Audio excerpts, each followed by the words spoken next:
Hey everybody out there, this is Seto, and today for you guys we are going to be doing a deck update of my Dark Magician deck. Now, I know I have some of my friend Suji's deck profile of Dark Magician. I've also seen other people play Dark Magician with the True Draco engine, with diagrams and Masterpiece in the deck, because you do have continuous spells and traps in the deck, so it does work out nicely. Me, however, I don't own all those cards, so I can't really try those out for you guys. So I'm updating this deck because the ban list came out. There's been a couple changes of card ratios, taking cards out, putting cards in. Not a lot has changed, but the fundamentals are still there, but it's been updated for the ban list, and a lot of you guys were asking for it. So I'm just tagging it on with other videos for the week, so you get a free deck profile for the week, hopefully, along with other videos. So yeah, let us get into this deck profile quickly. I'm not going to go in depth because you guys should know what Dark Magician does. It's been out for a while now, and this is just an update, quick update, as well as the fact that not much has really changed from the other version. But we'll go into different card topics. So three Dark Magician, my two original ones that my brother had and then he gave to me after he quit Yu-Gi-Oh! And the one red Dark Magician because I love that artwork to death, and we finally got it a couple years ago. We run our three Apprentice Illusion Magician. It's definitely a staple in the deck, hands down, a 3 of. No ifs, ands, or buts. This is kind of also something that you could run in the deck for the illusion cards. You could also run double Dark Illusion, Magician of Dark Illusion. Now, some people prefer running it as a 2 of, 1 of. It's okay. I like him as a 1 of because either he's a Lure of Darkness, or I can bring him out on the field by activating a trap card, which is something I do from time to time. So he has multiple different purposes. He also helps you go for rank 7 exceed plays in the deck. So while some people like him as a 1 of, I prefer him as a 2 of, but you can go with 1 of if that's what you're feeling like. But we have ways of discarding him and getting out of our hand if he's dead. We also run our 3 Magician's Rod. It's your Stratos of the deck. It helps search out just about anything you really need. You can search out your Dark Magical Circle. That'd be awesome if you could search spell books, but you can't. You cannot search out Eye of Timaeus. You cannot do that. You can search out Dark Magic Attack, but you usually use your trap card for that. Illusion Magic, Dark Magical Inheritance are the main cards you can search, as well as Magician's Navigation, which is the main thing I usually search. And Eternal Soul as well, which can help you search out your Dark Magic Attack and reborn your Dark Magician cards. So 3 Magician's Rod is staple in the deck. Next we run the Summoner Monk engine. So people, they're like, oh yeah, Ghost Dash is a thing. They'll Ghost Dash you. I'm like, yeah. But the thing about Summoner Monk and the Chocolate Magician is I've gotten in any build Dark Magician I've played, any version, and I've seen it from other players. They'll be playing, and they're like, oh, this hand's dead. And I'm like, why? They're like, I drew too many big, high-level monsters, and I don't have a way to special summon out. Or I drew too many spell cards, or I have dead spell cards in my hand. So it helps you go for the rank 4 engine in the deck. Utopia the Lightning, Bagasucha, Tornado Dragon, other things out there to get around problematic situations. While the rank 7 pool is good, it's not as good as the rank 4 pool. So you get to discard dead spell cards out of your hand. You also can bring out Chocolate, and Chocolate on her own is an amazing card. So sometimes I've just had a dead hand, and I'm like, oh my gosh, I have like 3 Dark Magicians in hand, where some variation of like too many Darks, and I don't really have an optimal play. So I'll special summon the Dark Chocolate, pitch a card, draw a card. Oh, look, I drew into something I want, and I go off from there. So Chocolate on her own is good. The Summoner Monk Chocolate Magician combo is still decent in the deck. If Summoner Monk is dead in your hand, you run a Lure of Darkness, pitch it, draw 2 cards. You're not going to complain about it. So I like the engine. It's come in handy, and I wouldn't take it out. If you want to run a different engine, you probably could take this 4-card engine out and replace it with whatever you feel like. So next we run the 1 Spellbook Magician of Prophecy. From testing, I have to say that the Spellbook engine, along with all the other draw power you have in the deck, is great. It's one of the reasons why I keep the card at 41 cards in the deck, because I'm like tight for space, and I was like, well, you know, yeah, I could take this out, but from playtesting, I was having no problems with running a 41 card deck. There was no difference between running a 41 card deck and a 40 card deck. So like I said in my last Dark Magician deck profile, I run 41 cards in the deck, and if you want to cut it down to 40, you could find something to cut it out for, but it works fine for me, and I have no problems with it. So the spellbook engine is amazing. You run the 1 spellbook of prophecy prophecy. Next we run your 3 dark magician circles, staple in the deck. You guys know what it does. It's an amazing card for the deck. Look at the top 3 cards of your deck, add a dark magician that's in its name, except Eye of Timaeus, because you can't add Eye of Timaeus with Magician's Rod or Dark Magical Circle, and then you can continue on with your day. Plus it helps you banish stuff when Dark Magician is special summoned. So, or just summoned in general. Next we run the 2 Spellbook of Secrets and your 2 Spellbook of Knowledge. Still run this in the deck. It works amazingly well. I love that I have the high rarities of these that are in first ed. I can't believe how expensive they are. Somebody told me, I was like, oh my gosh. I can't believe I still kept that stuff all these years. As well as the 2 Spellbook of Knowledge, which is your mini draw engine for the deck. So it helps thin your deck out and search for cards you need. So you have all that stuff in the deck, so it's fine.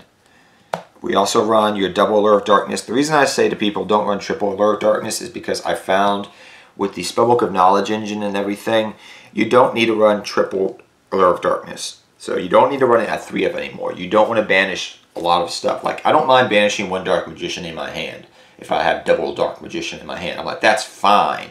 But I don't want to be like banishing. There's not everything in the main deck is dark. You do have water attributes in this deck because of this.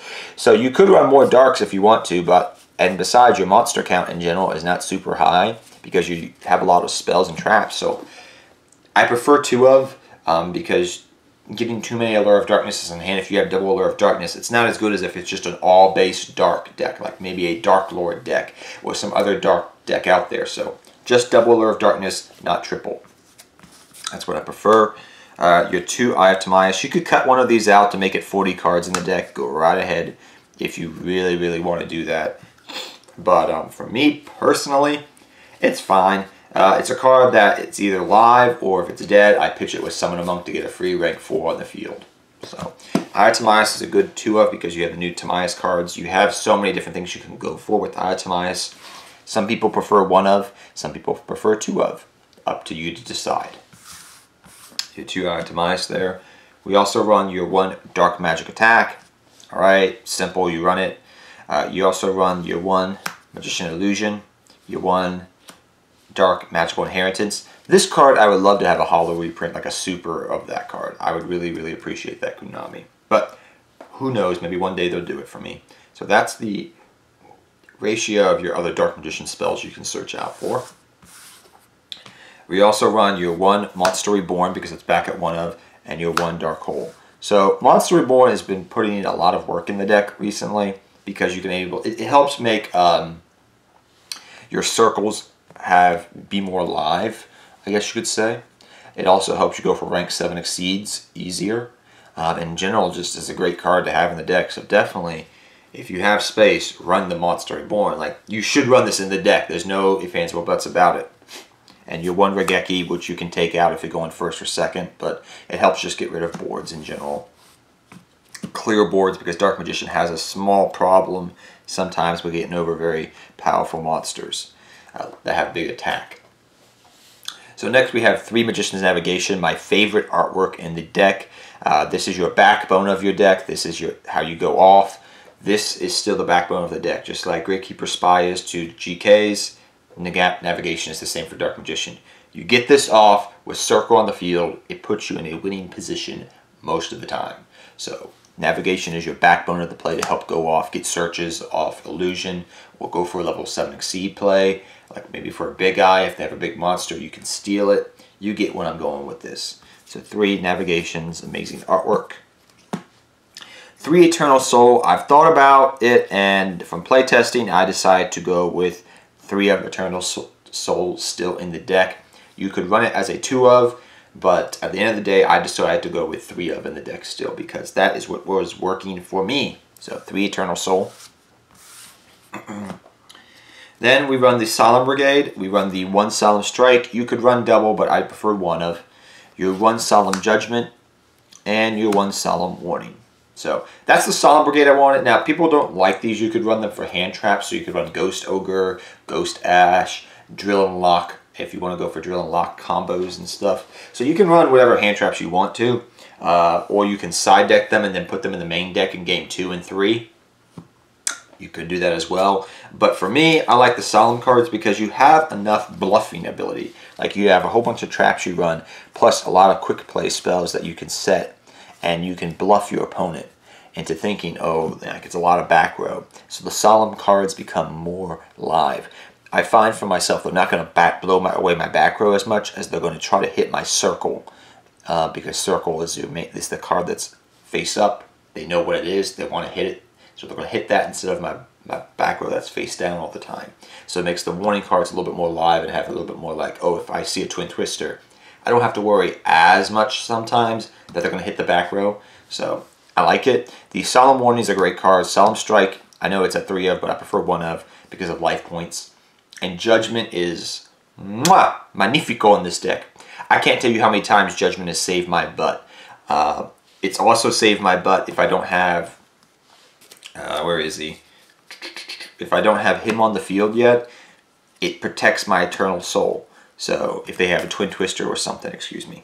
So that is why Judgment is amazing in the deck as well. But without further ado, let us continue on with the deck profile. So Judgment has been putting in a lot of work for all my decks. In general, if you guys haven't seen in my deck profiles, I love it. I love that card to death. So next we run our 2 Fly Girls, Winona and Skyla. So they always give me good luck. Put them up here. We have my Yugi tokens I always collect. We have our Duelist Kingdom tokens, which I always collect. And now let's finally get to the monsters.